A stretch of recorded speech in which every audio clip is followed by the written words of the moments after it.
तर राजकारण कशावर करायचं? हे सर्व प्रश्न संपले तर राजकारण कशावर करायचं?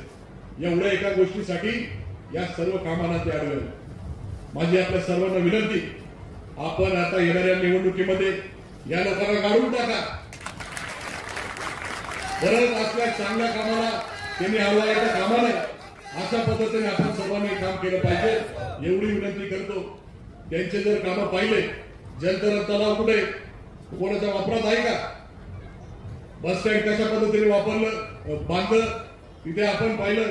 संगमनेरच्या धर्तीवर शॉपिंग कॉम्प्लेक्स बांधता आलं असतं, व्यापारी संकुल जर झालं असतं तर बाजारपेठेला तिथे चालनाच मिळाली असतं. क्रीडा संकुल बांधलं त्याचा काही शहराला उपयोग नाही. अशा अनेक चुकीचे कामं त्यांच्या काळामध्ये त्यांनी केलेले. म्हणून आपल्या सर्वांना विनंती, जे काही कामं मी मंजूर करून आणले, जे काही कामं मंजूर आहे आणि त्याची कामं पूर्ण झालेली, काही कामं त्या ठिकाणी मंजूर होणार आहे. आपण काही खोटं सांगत नाही.